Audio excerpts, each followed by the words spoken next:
ದೇವ ಮಂದಿರದಲ್ಲಿ ದೇವರು ಕಾಣುವುದು ಇಲ್ಲ, ನ್ಯಾಯ ಮಂದಿರದಲ್ಲಿ ನ್ಯಾಯವು ಸಿಗುವುದೇ ಇಲ್ಲ. ಇದು ಬೀದಿ ಹೋರಾಟಗಳು ಒಂದೇ ದಾರಿ ಅಂತ ಹೇಳ್ತೀನಿ. ಧರ್ಮಸ್ಥಳ ಕರ್ನಾಟಕದಲ್ಲಿರೋ ಎಲ್ಲರೂ ಅಲ್ಲಿ ಎಷ್ಟು ಜನ ಸತ್ತಿದ್ದಾರೆ, ಅವರು ನಮ್ಮ ಮನೆ ಅಕ್ಕ ತಂಗಿಯರು ತಾಯಂದರು. ಈ ಸಾವುಗೆ ನಾವು ಹೋರಾಟ ಮಾಡ್ತೀವಿ. Fight fight fight, street fight ಒಂದೇ ದಾರಿ ಅಂತ ಹೇಳ್ತೀನಿ. ಅಧಿಕಾರ, ಹಣ, ಐಷಾರಾಮಿ ಜೀವನ ಇಲ್ಲ ಅಂದರೆ ರೋಡ್ ಸ್ಟ್ರೈಟಾಗಿ ಹೋಗುತ್ತೆ. ಅದು ಮೂರು ಸೇರಿಕೊಂಡ್ರೆ ಸೈಡ್ಗೆ ಹೋಗುತ್ತೆ. ಅದೇ ಆಗಿರೋದಿಲ್ಲ. ಇದುವರೆಗೆ ಇದು ಯಾರು ಮಾಡಿದಾರೆಂದು ಇಡೀ ಪ್ರಪಂಚ ಹೇಳ್ತಾ ಇದೆ. ಅವ್ರಿಗೆ ನೋಟಿಸ್ ಕೊಟ್ಟು ಅವ್ರ ಹೆಸರು ಹೇಳಿ ಅವ್ರನ್ನ ಕರೆದು ವಿಚಾರಣೆ ಮಾಡೋಕ್ಕೆ ಮೀಟ್ರ್ ಯಾರಿಗೂ ಇದುವರೆಗೆ ಬಂದಿಲ್ಲ. ಮೀಟ್ರ್ ಆಫ್ ತಾಕತ್ತಿಲ್ಲ. ಸರ್ಕಾರಕ್ಕೆ ತಾಕತ್ತಿಲ್ವಾ, ಅಧಿಕಾರಿಗಳಿಗೆ ತಾಕತ್ತಿಲ್ವಾ? ಯಾರ್ಯಾರು ತಾಕತ್ತು ಇರಬೇಕೋ ಯಾರಿಗೂ ತಾಕತ್ತಿಲ್ಲ. ನೋ ತಾಕತ್. ಯಾಕಂದ್ರೆ ಒಂದು ಪ್ರಜಾಪ್ರಭುತ್ವವಾಗಿ ನಡೀತಾ ಇರೋ ಸರ್ಕಾರಗಳು ಇಂಥ ಒಂದು ಕ್ರಿಮಿನಲ್ ಆಕ್ಟಿವಿಟೀಸ್ ಅಥವಾ ಹೆಣ್ಣು ಮಕ್ಕಳ ಕೊಲೆ ನೋಡಿ, ಪ್ರಜಾಪ್ರಭುತ್ವ ಅಲ್ಲ, ಇದು ಕಾರ್ಪೊರೇಟ್ ಪ್ರಭುತ್ವ. ಪ್ರಜಾಪ್ರಭುತ್ವ ಅಂದರೆ ಏನು? ಪ್ರಜೆಗಳು ರಾಜ್ಯ. ಪ್ರಜಾಪ್ರಭುತ್ವ ಅಂದರೆ 5 ಸೆಕೆಂಡ್ ಪ್ರಜಾಪ್ರಭುತ್ವ, 5 ವರ್ಷ ಮಜಾಪ್ರಭುತ್ವ. ಹಣ, ಅಧಿಕಾರ, ಐಷಾರಾಮಿ ಜೀವನ. ಅಧಿಕಾರಕ್ಕೆ ಬಂದ ಮೇಲೆ ಕಾರು, ಸರೈನ್ ಕಾರು, ಸಲ್ಯೂಟು, ಇದು ಫಾರಿನ್ ಟೂರು. ಸರ್ ನಮಸ್ತೆ. ನಮಸ್ತೆ. ಈ ಸೌಜನ್ಯ ಪ್ರಕರಣದಲ್ಲಿ ಏನಾಗ್ತಾ ಇದೆ? ನೀವೀಗ ಕೋರ್ಟ್ನಲ್ಲಿ ಅದಕ್ಕೆ ಸಂಬಂಧಪಟ್ಟ ಕೋರ್ಟ್ನ ಮೆಟ್ಟಿಲು ಸಹ ಹೇರಿದ್ದೀರಿ. ಏನಾಗ್ತಿದೆ ಸರ್? ಈಗ ಇಡೀ ಪ್ರಪಂಚದಲ್ಲಿ ಒಂದು ಫೈಲು ಹಾರಾಡ್ತಾ ಇದೆ, ಓಡಾಡ್ತಾ ಇದೆ. ಎಪ್ಸ್ಟನ್ ಫೈಲ್. ಎಪ್ಸ್ಟೈನ್ ಫೈಲ್ ಅಂದರೆ ಒಂದು ಐಲ್ಯಾಂಡಲ್ಲಿ ಅರಮನೆ, ಐಲ್ಯಾಂಡಲ್ಲಿ ಎಲ್ಲನೂ ಐಷಾರಾಮಿ ಜೀವನ. ಪ್ರಪಂಚದಲ್ಲಿರೋ ಕಿಂಗ್ಸು, ಕ್ವೀನ್ಸು, ಪ್ರಿನ್ಸಸ್ಸು, ಲೀಡರ್ಸು, ಕಾರ್ಪೊರೇಟ್ಸು, ಟ್ರಂಪು ಎಲ್ಲರೂ ಸೇರಿಕೊಂಡು ಅಲ್ಲಿ ಹೋಗ್ತಾರೆ. ಅಲ್ಲಿ ವೈನ್ ಆಗುತ್ತೆ, ಡೈನ್ ಆಗುತ್ತೆ, ಎಲ್ರಿಗೂ ಹುಡುಗಿಯರು ಕೂಡ ಸಪ್ಲೈ ಆಗುತ್ತೆ. ಸೊ ಅದು ಎಪ್ಸ್ಟೈನ್ ಫೈಲ್. ಬಟ್ ಕರ್ನಾಟಕದಲ್ಲಿ ಕೂಡ ಒಂದು ಫೈಲ್, ಸೌಜನ್ಯ ಫೈಲ್. ನಾನು ಅದನ್ನು ಸೌಜನ್ಯ ಫೈಲ್ ಅಂದು ಹೇಳೋದಿಲ್ಲ, 424 ಫೈಲ್ ಅಂದು ಹೇಳ್ತೀನಿ. ಯಾಕೆಂದರೆ 424 ಎನಗಲು ಬಿದ್ದಿದೆ. ಅದು ಕೊಲೆನ, ಆತ್ಮಹತ್ಯೆನ, ಅಪಘಾತನ ಅಂದು ತನಿಖೆ ಮಾಡಬೇಕಾಗಿತ್ತು. ಅದು ಆಗಿಲ್ಲ. ಈಗ ಆನೆ ಮೌತ ಅಂದರೆ ಧರ್ಮಸ್ಥಳದಲ್ಲಿ ಕ್ಷೇತ್ರದಲ್ಲಿ ಆನೆಗಳನ್ನು ನೋಡ್ಕೊಳ್ಳೋನು. ಅವನ ಹೆಸರು ಸಫಲ್ಯ ನಾರಾಯಣ್. ಅವನ ತಂಗಿ ಯಮುನಾ. ಅವನಿಗೆ ಸತ್ತಾಗ 60 ವಯಸ್ಸು, ಆ ಯಮ್ಮನಿಗೆ 55 ವಯಸ್ಸು. ಆ ಯಮ್ಮ ಕೂಡ ಕ್ಷೇತ್ರದಲ್ಲಿ ಕೂಲಿ ಕೆಲಸ ಮಾಡಿಕೊಂಡಿದ್ಲು. ಅವರಿಗೆ 2.5 ಎಕರೆ ಜಮೀನು ಪಿತ್ರಾಜಿ ಸ್ವತ್ತು. ಅವ್ರ ತಾತ ಮುತ್ತಾತ ಅಲ್ಲಿ ವಾಸ ಮಾಡಿರುವ ಆ ಸ್ವತ್ತು ಇವರಿಗೆ ಬಂತು. ಕ್ಷೇತ್ರದವ್ರು ಕೇಳ್ತಾರೆ, ಇದನ್ನು ನಮಗೆ ಬಿಟ್ಕೊಡಿ ಅಂದು. ಅವ್ರು ಬಿಟ್ಕೊಡಲ್ಲ.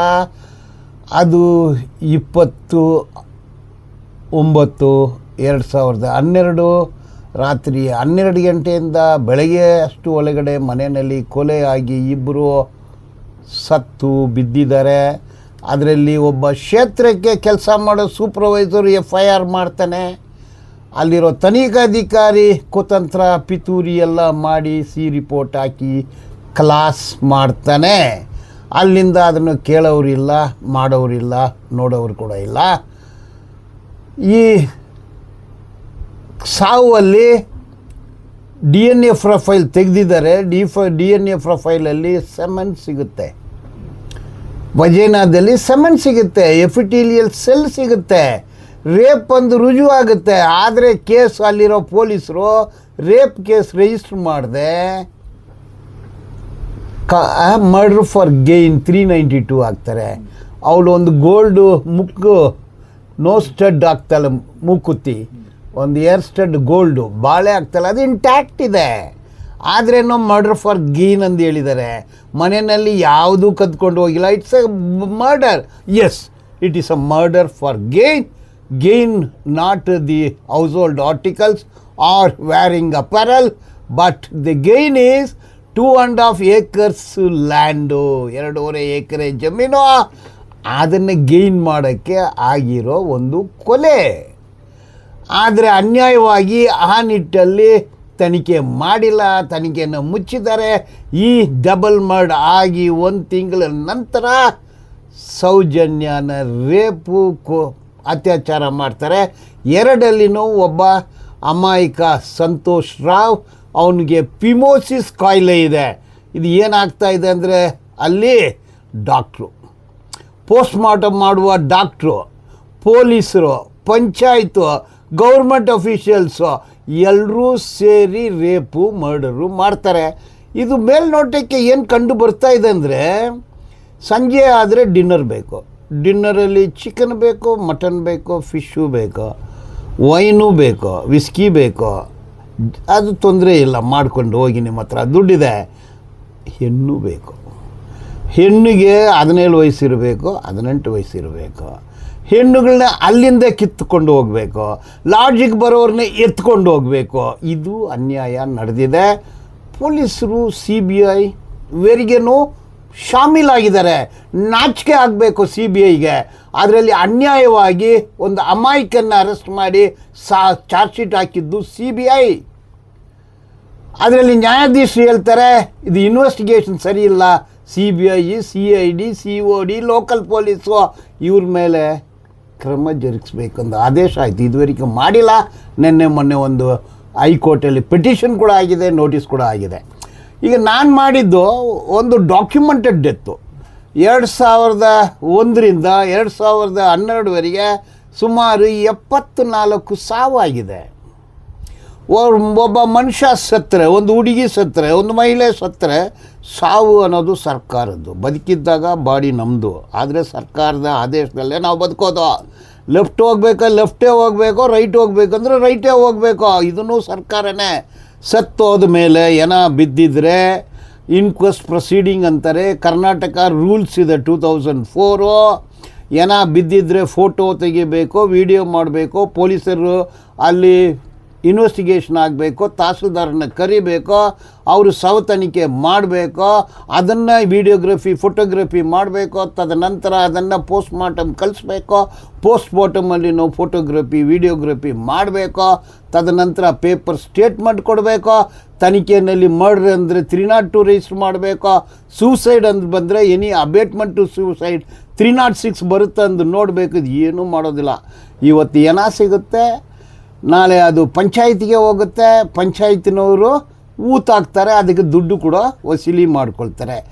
ಈ ಥರ ಡಾಕ್ಯುಮೆಂಟೆಡ್ ಸಾವು 74 ಡಾಕ್ಯುಮೆಂಟೆಡ್. ಎಲ್ಲ ಡಾಕ್ಯುಮೆಂಟ್ ಕಲೆಕ್ಟ್ ಮಾಡಿ ನಾವು ಅಂದರೆ ಕುಸುಮಾವತಿ ಸೌಜನ್ಯ ತಾಯಿ ಒಂದು PIL ಹಾಕಿದ್ದಾರೆ. ಅದಕ್ಕೆ ನಾನೇ ಲಾಯರು. ಅದರಲ್ಲಿ ವಾದ ಆಗಿದೆ, ನೋಟಿಸ್ ಕೊಟ್ಟಿದ್ವಿ. ಈಗ 74 ಡೆತ್ ಬೇರೆ ಬೇರೆ ತಾರೀಕು ಆಗಿದೆ. 74 FIR ರಿಜಿಸ್ಟರ್ ಮಾಡಬೇಕು ಕಾನೂನು ರೀತಿ, ಮಾಡಿಲ್ಲ. ಅಂದರೆ ಕರ್ನಾಟಕದ ಸರ್ಕಾರ ಯಾವತ್ತಿಂದ ಹೆಗಡೆ ಸರ್ಕಾರ, ದೇವೇಗೌಡರು ಸರ್ಕಾರ, ಸಿದ್ದರಾಮಯ್ಯ ಸರ್ಕಾರ, ಯಡಿಯೂರಪ್ಪ ಸರ್ಕಾರ, ಚಿದಾನಂದ ಗೌಡ ಸರ್ಕಾರ, ಬೊಮ್ಮೈ ಸರ್ಕಾರ, ಯಾವುದೇ ಸರ್ಕಾರ ಇರಲಿ ಮೀಟ್ರಾಫ ಯಾಕೆ ಮಾಡಿಲ್ಲ? ಸಾವು ಆಗ್ತಾಯಿದ್ದಪ್ಪ, ಸಾವು ಆಗ್ತಾಯಿದೆ, ಕಣ್ಮುಚ್ಕೊಂಡಿದ್ದೀರಾ ನೀವು? ಇದು ಎಲ್ಲಿ ನಡೀತೆ? ಇದು ಒಂದು ಫೈಲು. ಈಗ ಏನೊಂದು ಫೈಲ್ ಹಾರಾಡ್ತಾ ಇದೆ, ಇದು ಒಂದು ಫೈಲು. ಇಷ್ಟು ಸಾವುಗಳಾಗ್ತಾ ಇರೋದು ಸರ್ಕಾರದ ಕಣ್ಣಿಗೆ ಕಾಣಿಸ್ತಾ ಇಲ್ವಾ ಅಥವಾ ಗಮನಕ್ಕೆ ಬರ್ತಾ ಇಲ್ವಾ? ನೋಡಿದ್ರು ಕಣ್ಣು ಮುಚ್ಕೊಂಡು ಕೂತಿದೆ ಸರ್ಕಾರಗಳು. ಇದು ಕಣ್ಣು ಮುಚ್ಕೊಂಡು ಕೂತಿಲ್ಲ, ಗೊತ್ತಿದೆ. ಸಾವಾದರೆ ಗೊತ್ತಿಲ್ವಾ, ನೋವಾದರೆ ಗೊತ್ತಿಲ್ವಾ? ಅಂದರೆ ಪ್ರಭಾವಿ 1 ಲಕ್ಷ ಕೋಟಿ ಆಸ್ತಿ ಇರೋರು ಪ್ರಭಾವಿಗಳು. ಅದೇನೋ ದೇವರಪ್ಪ, ನಾನು ದೇವರು ಯಾವ ದೇವರನ್ನು ನಂಬೋದಿಲ್ಲ. ಅದೇನು ದೇವರು ಏನೋ ಮಾಡ್ತಾಯಿಲ್ಲ. ಇದು ನಾಚಿಕೆ ಆಗಬೇಕು ಅಂತ ಅದಕ್ಕೆ ಹೇಳಿದೆ. Local police, CID, COD, CBI ಇವ್ರು ಮಾಡೋದೆಲ್ಲ ಕಿತಾಪತಿ. ಭೂಪತಿ, ವೆಂಕಟಾಚಲಪತಿ, ಗಜಪತಿ ಇವ್ರನ್ನ ನಾವು ಕಳಿಸ್ಬೇಕು ತಿರುಪತಿ. ಇವರು ಇದು ಮಾಡಿದ್ದಾರೆ. ಈಗ ಹೈಕೋರ್ಟಲ್ಲಿ ಲಾಕ್ ಆಗಿದೆ. ಈಗ ಆನೆಮೌತ ಯಮುನಾ ಅದರಲ್ಲಿ ಕಂಪ್ಲೇಂಟ್ ಕೂಡ ಆಗಿದೆ. 5 ಜನ ಆರೋಪಿಗಳಂದು ಕೂಡ ಅದರಲ್ಲಿ ಮೆನ್ಷನ್ ಆಗಿದೆ. ಅದು ಆದೇಶ ಆಗುತ್ತೆ. ಇದು ಎರಡೂ ಕೂಡ ನೋವು ಸಾವು ಪ್ರಾಣಗಳು ಆ 79 ಸಾವು ಬಗ್ಗೆನೂ FIR ದಾಖಲೆ ಆಗ್ಬೋದು ನ್ಯಾಯಾಲಯದ ಆದೇಶದಂತೆ. 19ನೇ ತಾರೀಕಿದೆ ಕೋರ್ಟ್ ತೀರ್ಮಾನ ಮಾಡಬೇಕು. ನಾನೆಲ್ಲ ಕಾನೂನು ಪ್ರಕಾರ 74 FIR ಆಗಲೇಬೇಕು. ಈಗ SIT ರಚನೆ ಮಾಡಿದ್ದಾರೆ. SIT ಬರೀ ತನಿಖೆ ಮಾಡುವ ಒಂದು ಟೀಮ್ ಅಲ್ಲ, ಅದು ಪೊಲೀಸ್ ಸ್ಟೇಷನ್ ಕೂಡ. SITಗೆ FIR ನೋಂದಣಿ ಮಾಡುವ ಅಧಿಕಾರ ಇದೆ. SIT can register 74 case. ಯಾಕೆ ಮಾಡಿಲ್ಲ? ಒತ್ತಡ ಬಂತಾ, ಕುತಂತ್ರ ಆಯಿತಾ, ಪಿತೂರಿ ಆಯಿತಾ, ಎಲ್ಲಿಂದ ಬಂತು? ಅದಕ್ಕೆ ಜುಡಿಷಿಯಲ್ ಓವರ್ಸೈಟ್, ಜುಡಿಷಿಯರಿ ಓವರ್ಸೈಟಲ್ನಲ್ಲಿ ತನಿಖೆ ಆಗಬೇಕೆಂದು ಕುಸುಮಾವತಿ ಅವರು PIL ಹಾಕಿದ್ದಾರೆ. ಅದು ನೋಟಿಸ್ ಆದೇಶ ಆಗಿದೆ. ಸ್ಟೇಟನ್ನು ಪಾರ್ಟಿ ಮಾಡಬೇಕಂದ್ರು ಅದನ್ನೂ ಆಗಿದೆ. ನೋಟಿಸ್ ಹೋಗಿದೆ 19ನೇ ತಾರೀಕು. ಯಾರಿಗೆಲ್ಲ ನೋಟಿಸ್ ಆಗಿದೆ ಅಂತ? SIT ಮತ್ತು ಸರ್ಕಾರ ಇಬ್ಬರಿಗೆ. ಈಗ 19ನೇ ತಾರೀಕಿಗೆ ಸ್ಟೇಟ್ ಏನು ಹೇಳ್ತಾರೆ, SIT ಏನು ಹೇಳ್ತಾರೆ ಅಂತ ಕಾಯ್ದು ನೋಡಬೇಕು. ಬಟ್ ದಾಖಲಾತಿ ಮಾತ್ರ ಇದೆ 74. ಒಂದು FIR ಯಾವಾಗ ರಿಜಿಸ್ಟರ್ ಮಾಡಬೇಕು, what is A cognisable offence, what is the, ಇದು ಎಲ್ಲನೂ ಒಂದು bunch of document volumes. 3 volume file ಮಾಡಿದ್ದೀವಿ ನಾವು. 3 ವಾಲ್ಯೂಮ್ ಎಲ್ಲ ಸಂಘರಿಸಿ 3 ವಾಲ್ಯೂಮ್ಸ್ ನಾವು PIL ಹಾಕಿದ್ವಿ. ಅದು ನೋಟಿಸು ಆಗಿದೆ. 19ನೇ ತಾರೀಕು ಏನಾಗುತ್ತೆ ಅದಾಗುತ್ತೆ. ಯಾವಾಗಲೂ ಹೇಳ್ತಾ ಇರ್ತಾರೆ ಚೆನ್ನಯ್ಯ ಮಾಸ್ಕ್ ಹಾಕೊಂಡು ಬಂದಾಗ ಚೆನ್ನಾಗಿದ್ದ, ಈಗ ಮಾಸ್ಕ್ ತೆಗೆದ ಮೇಲೆ ಬದಲಾಗಿದ್ದಾನೆ. ಹೌದೌದು, ಮಾಸ್ಕ್ ಆಗಿದೆ ಅಂದರೆ ನಿಜ ಹೇಳ್ತಿದ್ದ. ಮಾಸ್ಕ್ ಬಿಚ್ಚಿದ ಮೇಲೆ ಸುಳ್ಳು ಹೇಳ್ತಾ ಇದ್ದಾನೆ. ಅವ್ನು ಮಾಸ್ಕ್ ಹಾಕ್ಕೊಂಡು ಮುಸುಕದಾರಿ ಇದ್ದಾಗ ಎಲ್ಲ ನಿಜಾನೇ ಹೇಳ್ತಿದ್ದ. ಅವನು ಏನು ಹೇಳಿದ್ದಲ್ಲ ನಿಜ. ಅವನು ಏನು ಹೇಳಿದನೋ ಅದನ್ನು ತನಿಖೆನೇ ಮಾಡಿಲ್ಲ. ಅವನು ಕೊಲೆ ಆಗಿದೆ ಅಂದರೆ ಏನು ಮಾಡಬೇಕು? ಪೊಲೀಸರು ಕೊಲೆ ಕೇಸ್ ರಿಜಿಸ್ಟರ್ ಮಾಡಬೇಕು. ಕೊಲೆ ಆಗಿದೆ, ಅತ್ಯಾಚಾರ ಆಗಿದೆ ಅಂದರೆ ಕಿತ್ತೋಗಿರೋ ಕೇಸು ರಿಜಿಸ್ಟರ್ ಮಾಡಿದ್ದಾರೆ. ಅವನ ಮೇಲೇ ಕೇಸ್ ರಿಜಿಸ್ಟರ್ ಮಾಡಿದ್ದಾರೆ. ಕೊಲೆ ಆಗಿದೆ ಅಂತ ಯಾರು ದೂರು ಕೊಟ್ಟಿದ್ದಾನೋ ಅವನ ಮೇಲೇ FIR, ಅದ್ರ ಮೇಲೇ ತನಿಖೆ. ಅದನ್ನು ಕಾನೂನು ರೀತಿಯಲ್ಲ. ಇದೆಲ್ಲ ಹೆಂಗಾಗುತ್ತೆ? IAS IPS ಎಲ್ಲ IPSೇ. ಪೊಲೀಸರು ಸ್ಟಾರು. ಇಂಥ IPS ಅಧಿಕಾರಿಗಳಿಗೆ ಇದೆಲ್ಲ ಗಮನಕ್ಕೆ ಬರಲಿಲ್ವಾ ಅಥವಾ ಉದ್ದೇಶಪೂರ್ವಕವಾಗಿ ಮಾಡ್ತಾ ಇದ್ದಾರೆ ಅನ್ಸುತ್ತೆ ಮೇಲ್ನೋಟಕ್ಕೆ? ಅದು ಏನು ಹೇಳೋದು? IPSಗೆ ಕಾನೂನು ಗೊತ್ತಿಲ್ವಾ? ಇಲ್ಲ ಸಬ್ ಇನ್ಸ್ಪೆಕ್ಟ್ರಿಗೆ ಗೊತ್ತಿಲ್ವಾ? CIDಗೆ ಗೊತ್ತಿಲ್ವಾ? CBIಗೆ ಗೊತ್ತಿಲ್ವಾ? ಅಂದರೆ ಒಂದು ಕಣ್ಣಲ್ಲಿ ಬೆಣ್ಣೆ, ಒಂದು ಕಣ್ಣಲ್ಲಿ ಸುಣ್ಣ. ಅಧಿಕಾರ, ಹಣ, ಐಷಾರಾಮಿ ಜೀವನ ಇಲ್ಲ ಅಂದರೆ ರೋಡ್ ಸ್ಟ್ರೈಟಾಗಿ ಹೋಗುತ್ತೆ. ಅದು 3 ಸೇರಿಕೊಂಡ್ರೆ ಸೈಡ್ಗೆ ಹೋಗುತ್ತೆ. ಅದೇ ಆಗಿರೋದಿಲ್ಲಿ. ಇದುವರೆಗೆ ಇದು ಯಾರು ಮಾಡಿದಾರೆಂದು ಇಡೀ ಪ್ರಪಂಚ ಹೇಳ್ತಾ ಇದೆ.